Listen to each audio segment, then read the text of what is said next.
अथ पंचमो अध्याय प्रारंभ। देवताओं द्वारा देवी की स्तुति। चंड मुंड के मुख से अंबिका के मुख की प्रशंसा सुनकर शुंभ का उनके पास दूत भेजना और दूत का निराश लौटना। बोलो देवी मैया की जय। इस उत्तम चरित्र का रुद्र ऋषि है, महासरस्वती देवता है, अनुष्टुप छंद है, भीमा शक्ति है, भ्रामरी बीज है, सूर्य तत्व सामदेव स्वरूप है। श्री महासरस्वती के प्रीति के लिए उत्तम चरित्र के पाठ में यह विनियोग है। घंटा, त्रिशूल, हल, शंख, चक्र, धनुष, सायक इन सब आयुधों को कमलों में धारण किए हुए, मेघों में से निकलते हुए पूर्ण चंद्रमा के तुल्य शीतल मुख वाली देवी, जो कि पार्वती जी के शरीर से उत्पन्न 3 नेत्रों वाली, समस्त संसार की आधारभूत, शुंभ और निशुंभ आदि असुरों का विनाश करने वाली उस सरस्वती देवी का हम ध्यान करते हैं। ऋषि बोले, पूर्व समय में शुंभ और निशुंभ नामक इन 2 महाअसुरों ने अपने बल के अभिमान से इंद्र का 3 लोकों का राज्य और यज्ञ के सभी भाग छीन लिए। वे दोनों सूर्य, चंद्रमा, कुबेर, धर्मराज और वरुण के अधिकारों को छीनकर स्वयं प्रयोग करने लगे। वायु और अग्नि के अधिकार भी छीनकर और देवताओं को हटाकर राज्य से पृथक कर दिया। इस प्रकार देवतागण महाअसुरों से पराजित तथा स्वर्गलोक से पृथक किए हुए अपराजिता देवी का स्मरण करने लगे और विचार किया कि भगवती ने हमें पहले वरदान दिया था कि मैं आपत्ति के समय स्मरण करने पर तुम्हारे संपूर्ण संकटों का तत्काल नाश कर दूंगी। ऐसा विचार करके समस्त इंद्रादिक देवता पर्वतों में श्रेष्ठ हिमालय पर्वत पर विष्णु माया देवी की स्तुति करने के लिए और प्रार्थना करने लगे। देवता बोले, देवी, महादेवी, शिवा, प्रकृति, भद्रा के लिए हम सब निरंतर प्रणाम करते हैं। रौद्रा, नित्या, गौरी, धात्री, ज्योत्सना, रूपी, चंद्र रूपिणी सब स्वरूपा भगवती को हम निरंतर नमस्कार करते हैं। कल्याणी देवी को हम सब प्रणाम करते हैं। वृद्धि और सिद्धि रूपी को हम सब नमस्कार करते हैं। नैनृति देवी को नमस्कार। राजाओं के यहाँ राजगृहों में से लक्ष्मी रूप से निवास करने वाली तथा शर्वाणी देवी के लिए बार बार नमस्कार है। दुर्गा देवी के लिए, दुर्गपारा के लिए, सारा के लिए, सर्वकारिणी के लिए, ख्याति के लिए, कृष्णा के लिए और धूम्र स्वरूप के लिए निरंतर नमस्कार है। जो अत्यंत सौम्य तथा अत्यंत रौद्र रूप है, उस भगवती के लिए हम सब नमस्कार करते हैं। जगत प्रतिष्ठा देवी के लिए नमस्कार करते हैं तथा कृति स्वरूपा भगवती को बार बार नमस्कार करते हैं। जो देवी समस्त जीव मात्र में विष्णु माया रूप नाम से कही जाती है, उसके लिए नमस्कार है, उसके लिए नमस्कार है, उसके लिए बार बार नमस्कार है। जो देवी समस्त जीव मात्र में चेतना नाम से कही जाती है, उसके लिए नमस्कार है, उसके लिए नमस्कार है, उसके लिए बार बार नमस्कार है। जो देवी समस्त जीव मात्र में बुद्धि रूप में वास करती है, उसके लिए नमस्कार है, उसके लिए नमस्कार है, उसके लिए बार बार नमस्कार है। जो देवी समस्त जीव मात्र में निद्रा रूप से वास करती है, उसके लिए नमस्कार है, उसके लिए नमस्कार है, उसके लिए बार बार नमस्कार है। जो देवी समस्त जीव मात्र में क्षमा रूप से वास करती है, उसके लिए नमस्कार है, उसके लिए नमस्कार है, उसके लिए बार बार नमस्कार है। जो देवी समस्त जीव मात्र में छाया रूप में वास करती है, उसके लिए नमस्कार है, उसके लिए नमस्कार है, उसके लिए बार बार नमस्कार है। जो देवी समस्त जीव मात्र में शक्ति रूप में वास करती है, उसके लिए नमस्कार है, उसके लिए नमस्कार है, उसके लिए बार बार नमस्कार है। जो देवी समस्त जीव मात्र में तृष्णा रूप में वास करती है, उसके लिए नमस्कार है, उसके लिए नमस्कार है, उसके लिए बार बार नमस्कार है। जो देवी समस्त जीव मात्र में शांति रूप से वास करती है, उसके लिए नमस्कार है, उसके लिए नमस्कार है, उसके लिए बार बार नमस्कार। जो देवी समस्त जीव मात्र में जाति रूप से वास करती है उसके लिए नमस्कार है, उसके लिए नमस्कार है, उसके लिए बार बार नमस्कार है। जो देवी समस्त जीव मात्र में जज्जा रूप से वास करती है उसके लिए नमस्कार है, उसके लिए नमस्कार है, उसके लिए बार बार नमस्कार है। जो देवी समस्त जीव मात्र में शांति रूप से वास करती है उसके लिए नमस्कार है, उसके लिए नमस्कार है, उसके लिए बार बार नमस्कार है। जो देवी समस्त जीव मात्र में श्रद्धा रूप से वास करती है उसके लिए नमस्कार है, उसके लिए नमस्कार है, उसके लिए बार बार नमस्कार है। जो देवी समस्त जीव मात्र में कांति रूप से वास करती है उसके लिए नमस्कार है, उसके लिए नमस्कार है, उसके लिए बार बार नमस्कार है। जो देवी समस्त जीव मात्र में लक्ष्मी रूप से वास करती है उसके लिए नमस्कार है, उसके लिए नमस्कार है, उसके लिए बार बार नमस्कार है।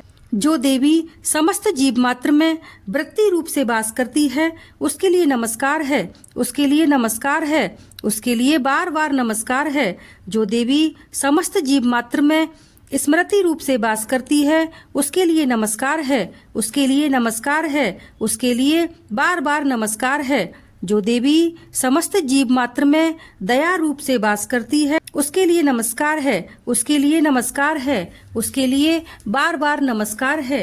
जो देवी समस्त जीव मात्र में तुष्टि रूप से वास करती है उसके लिए नमस्कार है, उसके लिए नमस्कार है, उसके लिए बार बार नमस्कार है। जो देवी समस्त जीव मात्र में मातृ अर्थात माता के रूप में वास करती है उसके लिए नमस्कार है, उसके लिए नमस्कार है, उसके लिए बार बार नमस्कार है। जो देवी जीव मात्र में भांति रूप से वास करती है उसके लिए नमस्कार है, उसके लिए नमस्कार है, उसके लिए बार बार नमस्कार है। जो देवी समस्त इंद्रियों तथा अखिल जीव मात्र की अधिष्ठात्री है और जीव मात्र में निरंतर व्याप्त रहती है उस देवी के लिए बार बार नमस्कार है। जो देवी इस समस्त संसार में निरंतर चैतन्य रूप से व्याप्त रहती है उसके लिए नमस्कार है, उसके लिए नमस्कार है, उसके लिए बार बार नमस्कार है। पूर्व समय में अपने अभिष्ट फल प्राप्ति के लिए हम सब देवताओं ने जिसकी स्तुति की थी तथा देवताओं ने राजा इंद्र ने बहुत दिनों तक जिनका पूजन किया था, जो समस्त मंगल का कारण तथा है ईश्वरी हम सबकी आपत्तियों को दूर कर कल्याण करे। प्रचंड दैत्यों से कष्ट पाकर जो इसी समय सभी देवता शरण में आकर जिसके लिए नमस्कार करते हैं और भक्ति सहित विनय पूर्वक जिसका ध्यान करते हैं वह ईश्वरी तत्क्षण हमारे संकट को दूर करे। ऋषि बोले, हे नृप नंदन, इस प्रकार देवगणों की प्रार्थना करते समय श्री पार्वती जी वहां गंगा जल में स्नान करने के लिए आईं और फिर उस सुंदर बौह वाली पार्वती जी ने देवताओं से कहा कि आप सब किसकी प्रार्थना कर रहे हैं। इतना कहने के अनंतर पार्वती जी के अंश से शिवा प्रकट होकर कहने लगी, ये समस्त देवता स्वर्ग से निशुंभ ने निकाल दिए हैं और निशुंभ ने महासंग्राम में हरा दिया है, इस कारण ये सब मेरी प्रार्थना कर रहे हैं। पार्वती के शरीर कोश से उत्पन्न हुई अंबिका देवी समस्त लोकों में कौशिकी नाम से प्रसिद्ध हुई। जिस समय पार्वती के शरीर से कौशिकी उत्पन्न हुई उसी समय से पार्वती का शरीर काले रंग का हो गया और तभी से उनका नाम भी कालिका हो गया। वे हिमालय पर निवास करने लगीं। तदनंतर परम मनोहर सुंदर स्वरूप युक्त अंबिका देवी को शुंभ और निशुंभ के दूत चंड और मुंड ने देखा और फिर उन्होंने जाकर शुंभ से कहा, महाराज, कोई परम स्वरूपा स्त्री हिमालय पर्वत को प्रकाशित कर रही है। हे असुरेश्वर, उस स्त्री के समान परम सुंदर स्वरूप कहीं पर भी किसी के देखने में नहीं आया है, इसलिए यह मालूम करना चाहिए कि वह स्त्री कौन है और किसकी है तथा उसे ग्रहण करना चाहिए। उस समय उस रत्न रूपी स्त्री के प्रत्येक अंग से अनुपम प्रभा प्रकट होकर संपूर्ण दिशाओं को प्रकाशित कर रही है। हे दैत्येंद्र, उसे आप अवश्य देखें। हे असुरराज, त्रिलोक मैं जितने रत्न, मणि, हाथी, घोड़े आदि हैं, वे समस्त आपके यहाँ सुशोभित हैं। हाथियों में श्रेष्ठ ऐरावत हाथी, उच्चैःश्रवा नाम का घोड़ा तथा पारिजात नाम का वृक्ष, ये समस्त आपने इंद्र से छीन ही लिया है। हंस सहित रत्न जड़ित ब्रह्मा जी का अद्भुत विमान भी तुम्हारे आंगन को सुशोभित कर रहा है। यह महापदम नामक विधि आप कुबेर से ले आए हो। समुद्र ने आपको किंजलकिनी नाम की माला प्रदान की है, जिसके कमल कभी नहीं मुरझाते, और वरुण का कंचन की वर्षा करने वाला छत्र और प्रजापति का उत्तम रथ भी आपके यहाँ उपस्थित है। हे असुरराज, यमराज से आपने उक्रांतिदा शक्ति छीन ली है, और तुम्हारे भाई निशुंभ ने वरुण से पास छीन अपने पास रख ली है। समुद्र से निकले हुए सभी जाति के रत्न भी निशुंभ ने ले लिए हैं, और अग्निदेव से भी ना भस्म होने वाले ऐसे 2 वस्त्र अग्निदेव ने आपको प्रदान किए हैं। हे असुरराज, आपने इस तरह सभी रत्नों को एकत्रित कर लिया है, फिर आप स्त्रियों में रत्न रूप कल्याण वाली उस स्त्री को क्यों नहीं लाते? ऋषि बोले, शुंभ ने इस प्रकार चंड मुंड की बातें श्रवण कर महाअसुर सुग्रीव को दूत बनाकर देवी के पास भेजा और उसे समझाकर कहा कि मेरी आज्ञा उससे इस तरह कहना तथा ऐसा कार्य करना कि वह शांति पूर्वक खुशी से राजी हो जावे। वहाँ अति रमणीक पर्वत पर विराजमान भगवती को सुग्रीव असुर ने जाकर देखा और बड़ी विनम्रता पूर्वक मधुर वाणी में बोला, हे देवी, असुरों के राजा शुंभ ने, जो तीनों लोकों के परमेश्वर हैं, उन्होंने मुझ दूत को आपके समीप भेजा है, और उनकी आज्ञा का उल्लंघन कोई भी देवता नहीं करते, और दैत्यों के समस्त शत्रुओं को उन्होंने जीत लिया है। उन्होंने जो कुछ कहा है आप सुनिए। समस्त तीनों लोक मेरे हैं, सब देवता मेरे अधीन हैं, और यज्ञ के संपूर्ण भागों को भी मैं पृथक पृथक ग्रहण करता हूँ। तीनों लोकों के उत्तम रत्न हमारे पास हैं, और इंद्र का वाहन ऐरावत हाथी भी हमने छीन लिया है। समुद्र मंथन से उत्पन्न हुआ जो उच्चैःश्रवा नामक घोड़ा है, वह रत्न भी देवताओं ने बड़ी विनय पूर्वक मुझे भेंट कर दिया है। हे शोभने, इनके अलावा अन्य जो कुछ भी रत्न देवता गंधर्व नागों के पास थे, वे सभी हमको प्राप्त हो गए हैं। हे देवी, हम तुमको संसार भर की स्त्रियों में रत्न समझते हैं। इस प्रकार तुम भी हमारे पास आ जाओ, क्योंकि रत्नों के भोगने वाले तो केवल हम ही हैं। हे चंचल नेत्र वाली, आप रत्न रूप हो, इस कारण मुझे और बलवान मेरे छोटे भाई निशुंभ को पाकर सुख भोगिए।